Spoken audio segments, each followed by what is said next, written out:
శ్రీశ్రవణం ఛానల్‌కి చిన్నారులందరికీ శ్రోతలందరికీ కూడాను మరొక్కసారి స్వాగతం. వ్యాస మహర్షి నిన్న ధృతరాష్ట్రుడికి సంజయుడి ద్వారా ఉపదేశాన్నంతా వినిపింపజేశాడు. తర్వాత అతనికి నచ్చచెప్పి అక్కడి నుంచి బయలుదేరిపోయాడు. తర్వాత భీష్మ పర్వంలో ఆయన ఎక్కడ కనబడుతున్నారు అంటే, వేదవ్యాసుడు సంజయుడికి దివ్య దృష్టి ఇవ్వడం అన్న దీంట్లో మనకు చెప్పుకుంటాం అనమాట. ఎలాగా? కౌరవులు, పాండవులు యుద్ధ ధర్మాలను, కట్టుబాట్లను ఏర్పాటు చేసుకున్నారు. పూర్వ, పశ్చిమ దిక్కుల యందు ఎదురెదురుగా నిలిచి ఉన్న ఉభయపక్ష సైనికుల్ని త్రికాలజ్ఞుడైన వేదవ్యాస మహర్షి చూసి భవిష్యత్తులో జరగబోయే యుద్ధాన్ని, భయంకరమైన పరిణామాన్ని కన్నుల ఎదురుగా తానే చూశాట.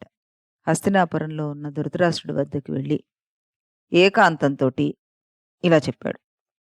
రాజా, నీ పుత్రులకు ఇతర రాజులకు మృత్యుకాలం వచ్చినట్టే. వారు పరస్పరం పోరాడి చావడానికి, చంపడానికి సిద్ధులై ఉన్నారు. వారు కాలవశంలో చిక్కుకొని ఉన్నారు. కాబట్టి వారిని గురించి నువ్వు ఇంక దుఃఖించకు. పుత్రా, ఈ సంగ్రామం చూడ్డానికి నువ్వు కోరినచో నీకు నేత్రాలు ప్రసాదిస్తాను. దాన్ని చూడు అన్నట్ట. నీవిక్కడ ఉండే కురుక్షేత్రం నందు జరుగుతున్న యుద్ధం అంతా ప్రత్యక్షంగా కన్నులు కట్టినట్లుగా చూడగలవు అంటే, ధృతరాష్ట్రుడు వ్యాసుడితోటి అన్నట్ట, न रोचये ज्ञातिपथं द्रष्टुं ब्रह्मर्षि सत्तमा युद्धमेतत्त्वशेषेण शृणुयां तव तेजसा. ఓ బ్రహ్మర్షి, నేను జ్ఞాతి వదను చూడాలని అనుకోవట్లేదు. మీ ప్రభావం చేత సమరాన్నంతను విశేషంగా వినగలిగేట్టుగా నాకు అనుగ్రహించు అంటూ కోరట.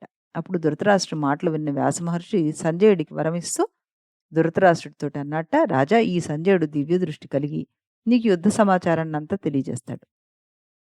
ప్రకాశముగా జరిగినది, పరోక్షముగా జరిగినది, రాత్రి పగలు జరిగినది, వారి వారి మనస్సులో ఏమేం తలుచుకుంటున్నారో అదంతా కూడాను ఇతను తెలుసుకోగలడు. అంతేకాకుండా, ఓ రాజా, ఇతన్ని శస్త్రాలేవి ఛేదింపలేవు, శ్రమ బాధించదు. నేను ఈ కురు పాండవుల కీర్తిని లోకానికి విస్తరింపజేస్తాను, నువ్వు దుఃఖించుకో అని చెప్పి, ఇది దైవ విధి, దీన్నెవరూ తప్పించలేరు. కనుక నువ్వేం శోకపడకు.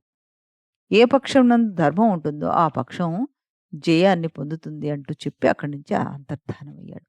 ఆ తర్వాత మళ్ళీ ఈయన పాత్ర మనకి ద్రోణ పర్వంలో కనబడుతుంది. పద్మ వ్యూహంలో అభిమన్యుడు మరణించగా దుఃఖిస్తున్న ధర్మరాజును వేదవ్యాసుడు ఊరడించడానికి అక్కడికి వచ్చాడనమాట. ఆ వృత్తాంతం ఏంటో మనం తెలుసుకుందాం.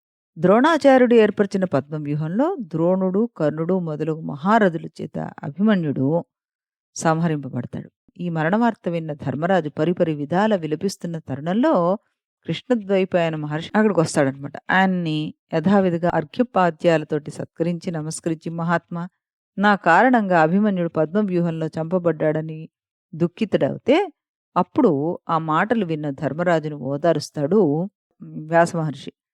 సర్గమేష గతః శూర శత్రూన్ హత్వా బహూన్ రణే అబాల సదృశం కర్మ కృత్వా వై పురుషోత్తమః. ధర్మరాజా, యుద్ధరంగంలో అనేక మంది శత్రువులను సంహరించి ఆ అభిమన్యుడు స్వర్గాన్ని పొందాడు.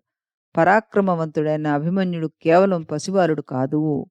ఓ ధర్మరాజా, ఆర్య పుంగవులు ఎవ్వరైనా విపత్కరమైన వాటికి అలజడి పడి అలమటిస్తున్నారా చెప్పు. అదీకాక సుర గరుడ ఉరగ ప్రభృతి మహామహులే మృత్యువు రుగ్రస్వరూపంతో గ్రసిస్తున్నప్పుడు అభిమన్యుణ్ణి స్వర్లోక గమనానికి మనం ఇంతగా అలజడి పడకూడదు అంటూ చెప్పాట. అంతేకాక మరణ విషయంలో ఆ విధి విధానాన్ని తప్పించగలవారు ఎవరున్నారు? అనన్య సామాన్య ధైర్యశాలివి. నీకు ఈ విధమైన దుఃఖం ఏమాత్రం సముచితం కాదు. అపూర్వ నిగ్రహంతోటి ప్రశాంత చిత్తుడివైన తర్వాత కర్తవ్య నిర్వహణకు ఉపక్రమించుగాక అంటూ ఆయనను ఓదార్చట. అప్పుడు కాస్త ధైర్యం తెచ్చుకొని ధర్మరాజు ఆయనతోటి వ్యాసుల వారితోటి ఇలా అన్నట్ట, మహాత్మా, ఈ భూమి మీద రారాజులు ఎందరో వారి వారి గొప్ప గొప్ప పరాక్రమాలతోటి ప్రకాశించారు. వారు ఒక్కరైనా మృత్యు విపత్తు నుండి తమను తాము రక్షించుకోలేకపోయారెందుకు? మరణం అంతటి వారినైనా అనివార్యమేనా అంటూ ప్రశ్నించాట. అప్పుడు వేదవ్యాసుడు, ధర్మరాజా, మరణించిన వారి కోసం విచారించడం వివేకుల పని కాదని చెప్తూ యథాపూర్వం నారదమునీంద్రులు అకంపన మహారాజుకు వివరించిన మృత్యుదేవత ప్రభావం, సువర్ణష్టివి చరిత్రను, షోడశ మహారాజుల చరిత్రను స్థూలంగా వివరించాడు. కాబట్టి ధర్మరాజా, అభిమన్యుడు అసహాయ సూరుడై శత్రువులను సంహరించి శాశ్వత ప్రతిష్టతోటి స్వర్గలోకంలో అభీష్ట భోగాలను అనుభవిస్తున్నాడు. అట్టి కులదీపుని మృతికే నువ్వు చింతపడకూడదు. అదీగాక నా ముఖతః పునీతాత్ములైన రాజుల చరిత్రలు ఎన్నో నువ్వు విన్నావు కదా ఇప్పుడు. అందువల్ల మనోధైర్యాన్ని కూడగట్టుకొని వివేకంతోటి ఆలోచించి సుస్థిరుడవై ప్రస్తుత కార్యాన్ని నిర్వహించు. లే అంటూ పలికి అక్కడి నుంచి వెళ్ళిపోయాడు. ఆ తర్వాత ఘటోత్కచుడి మరణం మళ్ళీ సంభవించగానే ఈసారి ధర్మరాజు కుప్పకూలిపోయాట. అప్పుడు వేదవ్యాసుడు అతను ఊరడించడానికి అక్కడికొచ్చాడు. కర్ణుడు దుర్యోధనుతోటి మర్నాడు యుద్ధరంగం నందు అర్జునుడిని తప్పకుండా సంహరిస్తానని అహంకారంతోటి, ఆవేశంతోటి పలికాడు. కాని శ్రీకృష్ణుడి ప్రభావం వల్ల కర్ణుడు దేవేంద్ర ప్రసాదితమైన ఆ మహాశక్తిని ఘటోత్కచుని పైన ప్రయోగించి వధించాడు. ఈ ఘటోత్కచుని మరణవార్త విన్న ధర్మరాజు తన సోదరులతోటి ఘటోత్కచుని గుణగణాలు, కామ్యకవనంలో గంధమాదన యాత్రలో అతని అత్యద్భుత సాహస్యం ప్రస్తుతించి బోరున ఏడుస్తున్నట్ట. అప్పుడు వేదవ్యాసుడు అక్కడికొచ్చి, ధర్మకుమారా, దేవేంద్రుడిచ్చిన శక్తి కేవలం కిరీటి సంహారార్థమై రాధేయుడు ఎంతో మెళుకులతో తన దగ్గర భద్రపరుచుకున్నాడు. ఒకవేళ అతని సంకల్పమే నెరవేరిన ఎడల ఘోర ఆపద ఏమాత్రం సహించలేకపోయి ఉండేవాడివి. ఘటోత్కచ ఆయుర్దాయం నేటితోటి నిండింది. ఇందువల్లే ఆ రాధేయుని శక్తి ఈ మిషతోటి ఈ ఘటోత్కచ సూర్యుడు అస్తమించేలాగా చేసింది. అతను స్వర్లోకానికి చేరుకున్నాడు అంటూ, దీనివల్ల నీకు శుభమే చేకూరింది, సందేహం ఏమీ లేదు. కాబట్టి నువ్వు దుస్సాహ దైన్య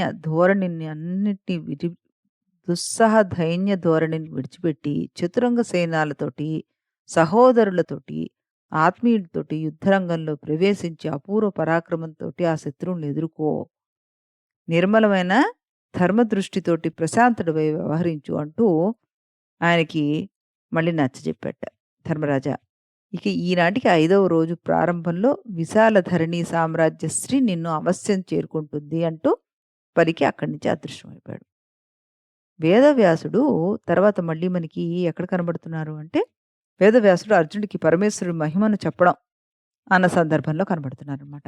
అదేంటో రేపటి ఎపిసోడ్లో తెలుసుకుందాం మనం. అంతవరకు సెలవు.